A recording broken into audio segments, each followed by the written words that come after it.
सर्वांना नमस्कार. ऑफिसवाला लव विथ टशन या स्टोरीचे 80 एपिसोड यापूर्वीच अपलोड केलेले आहेत. कृपया ते सगळे एपिसोड ऐकण्यासाठी आपल्या चॅनलला भेट द्यावी. मग दुसऱ्या दिवशी सकाळी मधू लवकर उठली. तिनं कॉलेजला जाण्याची तयारी सुरू केली आणि तिनं स्वतःला आरशामध्ये बघितलं आणि तिलाच लाज वाटली. मग तिनं तिचे केस हातात पकडले आणि म्हणाली, हे काय आहे मधू? असे कुठे केस असतात का? मग हाताची नखं बघितली आणि एकंदरीतच आरशासमोर तिने स्वतःला बघितलं आणि स्वतःवरच नाराज होत म्हणाली, not good, absolutely not. Madhu, काय अवतार आहे तुझा? आता अशा अवतारात संग्रामच्या घरी जाशील का, त्याची गर्लफ्रेंड होऊन? मुलांची गर्लफ्रेंड कशी असते माहीत आहे ना? आणि त्या नयनाला स्वतःच्या ब्युटीचा खूप माज आहे ना? आणि संग्रामसुद्धा सांगून बसलाय की त्याची गर्लफ्रेंड डिम्पलपेक्षा ब्युटिफुल आहे. मग मला माझ्या या अवताराचं काहीतरी केलं पाहिजे. आणि तीच हसून म्हणाली, नशीब, आता तरी मी इतकं करते, नाहीतर इतकी वर्ष मुलांसारखं राहिली. आणि खरंच इतकी वर्ष मुलांसारखं राहिल्यामुळे मधूला वेळोवेळी महिन्याला आठवड्याला ब्युटी पार्लरमध्ये जाऊन स्वतःकडे लक्ष द्यायचं असतं. या असल्या गोष्टी माहीत नव्हत्या. ज्या मुली पहिल्यापासून व्यवस्थित राहतात त्यांनाच हे सगळं जमतं आणि लक्षात सुद्धा राहतं. मग आता तिने विचार केला, कुणाला विचारू? कोणत्या पार्लरमध्ये जाऊ? मॉमला विचारू का? नको. मॉमला आणि डॅडला याबाबतीत काहीच माहीत नाही. मी त्यांना सगळं सांगेन, पण नंतर. आता मला इतका वेळच नाही. आधी कॉलेज आणि मग नंतर पार्लरमध्ये जाईन. आणि मग संग्रामच्या घरी. असं तिनं तिचं अख्खं दिवसाचं शेड्यूल फिक्स केलं आणि ती कॉलेजला निघाली. गाडीत जाताच तिने आर्याला फोन केला आणि म्हणाली, आरू, आज मी कोणता ड्रेस घालू सांग ना. आता मधू या आधी तर हे सगळं इंद्राला विचारायची, ड्रेस कोणता घालू वगैरे वगैरे. पण आर्याला हे आवडत नव्हतं ना, तिचं इंद्रासोबतचं बोलणं. म्हणून तिनं केलेला फोनसुद्धा आवडत नव्हता.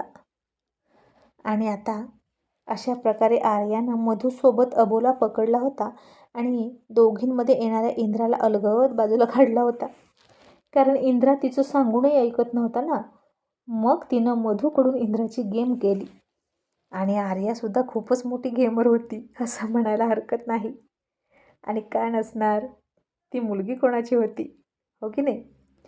आणि आता तीही ऑफिसला जाण्याची तयारी करत होती. इंद्रासुद्धा तयारी करत होता. आणि मग आर्याने स्वतःच्याच अंगावर ते ब्लेझर चढवलं आणि फोन बघितला आणि म्हणाली, मधू, तू सकाळी का कॉल केला? इंद्रा म्हणाला, आरू, हल्ली मधू ऑफिसमध्ये सारखी येते बरं का. आणि आर्या म्हणाली, आय नो, संग्रामला भेटायला येते, तुला मुळीच नाही, ओके. ती मला सगळं सांगते. आणि इंद्रा हसून म्हणाला, एक्सक्यूज मी, तू तर मला तुमच्या फ्रेंडशिपमधला दुश्मनच बनवून टाकलं. आरू, पण मला वाटतं की मधू संग्राममध्ये ना जास्त इंटरेस्ट घेते. आर्या म्हणाले, आपण ते थोडंसं नंतर बोलूया, आधी मधू काय म्हणते ते बघू दे. बोल ग मधू, काय म्हणतेस? आणि मधू म्हणाले, आरू, मला सांग ना, मी आज काय घालू ग, कोणता ड्रेस घालू? आणि आर्या म्हणाली, आज काही स्पेशल आहे का मधू? आय थिंक आज तर काहीच नाही. आणि आता इथून पुढे आर्यन दादाच्या ॲनिव्हर्सरीशिवाय दुसरं काहीच नाही. पुढच्या महिन्यात त्याची ॲनिव्हर्सरी आहे, माहीत आहे ना? आणि मधू म्हणाली, हो ग, लक्षात आहे, पण आज काय घालू सांग ना, मी कन्फ्यूज आहे. आणि इकडून इंद्रा म्हणाला, मधू, तू ना पिंक ड्रेस घाल, त्यामध्ये तू छान दिसतेस, व्हेरी व्हेरी ब्युटिफुल, असं तो म्हणाला. आणि आर्यानं त्याला फटका दिला आणि म्हणाली, मी बोलते ना तिच्याशी. मधू म्हणाली, आणि आर्या म्हणाली, मधू, आधी मला सांग, तू कोणत्या फंक्शनला निघाली आहेस, तर मी सांगेल ना तुला कोणता ड्रेस घालायचा. आणि मधू म्हणाली, अगं, गर्लफ्रेंडचा रोल आहे तो करायला निघाली आहे. आणि आर्या चकित होऊन म्हणाली, काय, गर्लफ्रेंडचा रोल? आता हे काय नवीन? मधू म्हणाली, आरू, मी तुला सांगते ना सगळं समजावून, पण आता फक्त उत्तर दे, मला वेळ नाही. आणि आर्या म्हणाली, मधू, तू कुणाच्या प्रेमात पडलीस का? आणि मधू म्हणाली, आरू, असं काहीच नाही, मी फक्त आजच्या दिवस कोणाची तरी गर्लफ्रेंड म्हणून त्याच्या घरी जाणार आहे, बस. आणि ही एक माझी छोटीशी हेल्प आहे त्याच्यासाठी. आणि आर्या म्हणाली, कोणाची गर्लफ्रेंड म्हणून जाणार आहेस ते तरी सांग. मधू म्हणाली, सांग रामची. आणि ऐक ना आरू, मला ना एखादा चांगलं पार्लरसुद्धा सुचव. आणि हे ऐकलं तसं इंद्रानं डोळे मोठे केले आणि आर्याला म्हणाला, बघितलं मधू चेंज होत आहे. आणि आर्यानं तोंडावर बोट ठेवलं आणि त्याला चुप बसायला सांगितलं. मग आर्या म्हणाली, मधू तू एक काम कर, आता इंद्रानं सांगितलं ना तोच पिंक रंगाचा ड्रेस घाल, तोच तुला छान दिसतो. आणि तुला एक पार्लरचा ॲड्रेस देते, तू तिथे जा, मी सगळं सांगून ठेवते, ओके. आणि मधू म्हणाली, ओके. आणि फोन ठेवला तसा इंद्रानं आर्याभोवती मिठी मारली आणि म्हणाला, हाय ब्युटिफुल, डू यू रिमेंबर? किती दिवस झाले आपण एकमेकांना भेटलो नाही व्यवस्थित. ऑफिसवरून येतेस आणि थकून झोपतेस. डार्लिंग, इंद्राजी का कुछ तो ख्याल रखो. आणि आर्या हसून म्हणाली, इंद्राजी क्या करू, मीही तुला खूप मिस करते. पण इतका कंटाळा येतो ना इंद्रा दिवसभर त्या खुर्चीत बसून, की घरी आल्यानंतर डिनरसुद्धा करू वाटत नाही. आणि इंद्रा तिला स्वतःकडे वळवत म्हणाला, तिच्या डोळ्यात डोळे घालून म्हणाला, गुलाम को एक मौका तो दीजिए आपकी थकान मिटाने का. यू सारी थकान निकल जाएगी आपकी, असं तो चुटकी वाजवत म्हणाला. आणि आर्या म्हणाली, पण तूही थकलेला असतो. आणि आता कळतंय इंद्रा, बिझनेस करणं वाटतं तितकं सोपं नाही. मॉम, डॅड, दादा सगळे किती थकत असतील. मी मात्र लहानपणापासून कधीच काही केलं नाही. माझे dad world best number 1 businessman आहेत. आमची खूप मोठी प्रॉपर्टी आहे. मग मला काम करण्याची गरजच नाही असं मला वाटायचं. पण आता कळतं, काम फक्त प्रॉपर्टीसाठी, पैसा जमवण्यासाठी नाही करत, तर आपल्याला प्रोसेसमध्ये ठेवण्यासाठी, आपली हॉबी जपण्यासाठी आणि स्पेशली आपला ब्रेन ॲक्टिव्ह राहण्यासाठी काम करतात. आणि इंद्रा, आत्तापर्यंत मी इतकं शिकले डॅडकडून. आणि इंद्रा हसला आणि म्हणाला, छुपे रुस्तम, Arya your dad is very very secret man. आणि माहीत नाही अजून किती आणि काय काय सिक्रेट आहेत त्यांच्या आतमध्ये. आर्या म्हणाली, असं का म्हणतोस, त्यांनी काय सिक्रेट ठेवलं? इंद्रा म्हणाला, तशा अर्थानं नाही ग, पण खरंच डॅडकडे ना इतकं नॉलेज आहे ना की ते एका वेळी 100 स्टुडंटना ते नॉलेज देऊ शकतात. आणि गॉड स्वेअर, खरं बोलतोय, एका स्टुडंटचं नॉलेज दुसऱ्यासारखं नसेल आणि दुसऱ्याचं नॉलेज त्या 100व्यासारखं नसेल. ईच अँड एव्हरी स्टुडंट, त्या प्रत्येकाचं नॉलेज वेगवेगळं असेल. इतकं नॉलेजचं भांडार आहेत तुझे डॅड. चालते बोलते बिझनेसची युनिव्हर्सिटी. आता तुला जे काही त्यांनी सांगितलं ना, काम का करायचं हे कधीच आम्हाला नाही सांगितलं. आणि त्यांचं एक वाक्य पुन्हा रिपीट होत नाही. आणि आर्या म्हणाली, yes, my dad is super hero and he is very very genius man. त्यांचं ना कौतुक करावं इतकं थोडंच आहे. आणि माझ्यासारख्या आळशी मुलीला त्यांनी बरोबर ट्रॅकवर आणून सोडली की नाही बघ. आता इंद्राजी सोडा, मला जाऊ द्या. आणि आपल्या ऑफिसच्या मुली काय म्हणतात? इंद्रा म्हणाला, काय म्हणतील, मिस करतात त्यांच्या आर्या जाधव मॅडमना.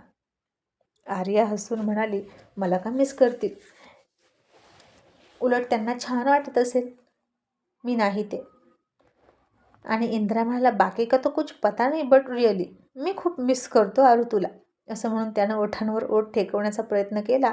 तशी आर्या पाठीमागं झुकली आणि म्हणाली, इंद्राजी, फक्त आणि फक्त 13 तास वेट करा माझा. मग आज तुम्हीसुद्धा माझा थकवा घालवा आणि मी सुद्धा तुमचा थकवा घालवेन. आणि तोपर्यंत थोडीशी दोरी. आणि इंद्रा पुन्हा तिच्या कमरेभोवती मिठी मारून म्हणाला, आरू प्लीज, एक किस द्यायला असा किती वेळ लागतो. असं म्हणत तो पुन्हा त्याचे ओठ तिच्या दिशेने घेऊन गेला. आणि तिनं त्याच्या तोंडावर हात ठेवला आडवा आणि म्हणाली, नो बाबा, किस द्यायला वेळ नाही लागत, पण किस नंतर जेव्हा तो आउट ऑफ कंट्रोल होतो ना, त्यासाठी वेळ लागतो. असं म्हणून तिनं त्याच्या गालावर तिचे ओठ टेकवले आणि तिच्या हातावर तिच्या रेड ओठांनी फुंकर मारली आणि ती थंड हवा त्याच्या चेहऱ्यावर ढकलली. तसा इंद्रा घायाळ होत म्हणाला, हाय, 13 घंटे तेरा इंतजार करणं नामुमकिन है डार्लिंग, असं म्हणून त्यानं तिला घट्ट मिठीत घेतली आणि तिच्या ओठांवर ओठ टेकून लिप लॉक किस केलाच. आणि आर्या हसून म्हणाली, इंद्राजी द बुद्धू. मग दोघेही ऑफिसला गेले. संग्राम नेहमीप्रमाणे वेळेवर आला होता आणि त्याला आत्तापासूनच खूप टेन्शन आलं होतं संध्याकाळचं. आणि दुपारी मधू कधी भेटायला येते याची तो वाट बघत होता. संध्याकाळी घरी गेल्यावर काय होईल, कसं होईल, आम्हा दोघांचं ट्युनिंग जुळेल का, वगैरे वगैरे प्रश्न त्याला पडले होते. आणि इंद्रा त्याला टेन्शनमध्ये बघून म्हणाला, संग्राम काय झालं, आर यू ओके, तुझं आणि मधूचं काही सुरू आहे का रे, मला जरा कळेल का. आणि संग्राम त्याच्या भोळ्या स्वभावाप्रमाणे म्हणाला, सर ॲक्च्युली मधू मला एका प्रॉब्लेममध्ये मदत करते, असं म्हणून त्यानं सगळं सगळं सगळं सांगून टाकलं. आणि इंद्रा म्हणाला, okay, best of luck both of you, आणि तुझ्या घरच्यांना तर धडा शिकवलाच पाहिजे. मग मधू दुपारीसुद्धा त्याला भेटायला आली नाही. ती कॉलेजनंतर डायरेक्ट पार्लरमध्ये जाऊन बसली आणि आता तिथेच तिला खूप वेळ लागणार होता. आर्यानं फोन करून पार्लरवालीला मधूचं काय काय करायचं ते सांगितलं होतं सगळं. आणि मधू आता न काही खाता पिता तिथं बसली होती कॉलेजनंतर. फोन सायलेंटवर होता, डिस्टर्ब नको म्हणून. आणि संग्राम तिला फोनवर फोन करून थकला. त्याला तिच्यासोबत काही गोष्टी डिस्कस करायच्या होत्या. म्हणजे त्याच्या घरचे नक्कीच खोचक प्रश्न विचारणार होते. तुम्हा दोघांची पहिली भेट कुठे झाली, पहिली कॉफी डेट कोणत्या रेस्टॉरंटमध्ये झाली, पहिल्या भेटीमध्ये काय गिफ्ट दिलं होतं, सगळ्यात आधी कोणी कोणाला प्रपोज केलं, वगैरे वगैरे असे ते प्रश्न विचारणारच होते. आणि संग्राम आणि मधू दोघांची उत्तरं सेम यावं असं संग्रामला वाटत होतं. आपण नाही जर बोललो तर नक्कीच घरच्यांना डाऊट येणार. आता ऑफिस सुटलं तरीही मधूचा काहीच पत्ता नव्हता आणि संग्राम खूप नाराज झाला. बहुतेक मधूला माझ्यासोबत यायचंच नाही, तिनं तिचा मूड चेंज केला असं त्याला वाटलं. आणि खरंच कुठलीच मुलगी माझ्यासोबत येणार नाही माझी गर्लफ्रेंड म्हणून, असं त्याला वाटलं. इतक्यात त्याच्या मम्मीचा फोन आला आणि ती म्हणाली, संग्राम तू कुठे आहेस, कधी येतोस, तुझे पप्पा आणि दादा लवकर ऑफिसमधून आले आहेत, तू पटकन ये. आणि संग्राम फक्त हो म्हणाला आणि फोन ठेवला. आणि मग तिची वाट बघून बघून तो कंटाळून घरी गेला. आणि त्याला एकट्याला बघितलं आणि नैना म्हणाली, ओ माय गॉड, संग्राम कुठे आहे तुझी गर्लफ्रेंड, ती पाठीमागून येते का, पण ती तर तुझ्यासोबत यायला हवी होती. ओ आय सी, ग्रँड एंट्री घेते का ती, एकदम रॉयल एंट्री. कोण आहे ती, एखाद्या मोठ्या बिझनेसमॅनची मुलगी आहे का, नक्कीच ती खूप मोठ्या घरची असेल हो ना. अरे पण ती येत का नाही, ती तुझ्या खिशामध्ये बसली आहे. असं बोलून नैना संग्रामचा आणखीन अपमान करत होती. आणि संग्राम काहीच बोलू शकत नव्हता, कारण तो तर चांगलाच तोंडावर आपटला होता मधू न आल्यामुळे. मग त्याची मम्मी म्हणाली, संग्राम कुठे आहे तुझी गर्लफ्रेंड, तू तिला घेऊन येणार होतास ना. आणि नैना म्हणाली, मम्मी तुमचा मुलगा खोटं बोलतोय, अहो कोण याच्याशी मैत्री करेल आणि याला बॉयफ्रेंड म्हणून कोण बनवेल, आणि डिम्पलसारखी मुलगी त्याला पसंत करते आणि याला भिकेचे डोहाळे लागलेत, तिलासुद्धा नाही म्हणतोय हा. पप्पा आता तुम्ही समजवा त्याला, का मी माझ्या डॅडीला फोन करू. तसे संग्रामचे वडील म्हणाले, संग्राम बास झाली तुझी नाटकं, आता पटकन आत्ताच्या आत्ता प्रॉमिस कर की तू डिम्पलसोबत लग्न करशील. आणि जितेंद्रसुद्धा मला प्रॉमिस कर. संग्राम इतका कसला विचार करतोयस. त्याचे पप्पासुद्धा म्हणाले, कर प्रॉमिस. आणि संग्रामवर आता बर्डन यायला सुरुवात झाली आणि तो प्रॉमिस करण्यासाठी हात पुढे करणार इतक्यात त्याला त्याच्या स्लेस्ट गेटमध्ये एका आलिशान कारमधून एका पिंक कलरच्या ड्रेसची मुलगी उतरताना दिसली. आणि ती तिची वनसाड घेतलेली चुनरी आणि हातात मनगटात अडकवलेली एक पर्स सावरत, तिचे हवेवर उडणारे सिल्की केस सावरत सावरत त्याच्या घराच्या दिशेने येत होती. आणि ती येऊन त्याच्या दारात थांबली आणि संग्राम तिच्याकडे चकित होऊन बघतच होता. तसं त्याची मम्मी म्हणाली, संग्राम का थांबलास, कर प्रॉमिस, अरे डिम्पलपेक्षा सुंदर मुलगी नाही भेटणार तुला. आणि संग्राम दरवाजाकडे बघून भारावून जात म्हणाला, भेटली मम्मी, ती मला भेटली. आता नैनानं सुद्धा तिकडं बघितलं आणि दरवाजात उभा असलेल्या ब्युटिफुल आणि ट्रॅडिशनल लुक मधल्या मधूला बघितली आणि सगळ्यांचे डोळे काहीसे विस्फारले आणि सगळ्यांपेक्षा जास्त चकित संग्राम झाला होता. आणि ही तीच मधू आहे का जी रोज सोबत असते? आज तिचा लुक खरंच खूप वेगळा होता आणि खूप स्टनिंग ब्युटिफुल दिसत होती. ट्रॅडिशनल लुकमध्ये होती आणि चेहऱ्यावर मंद स्मित होतं.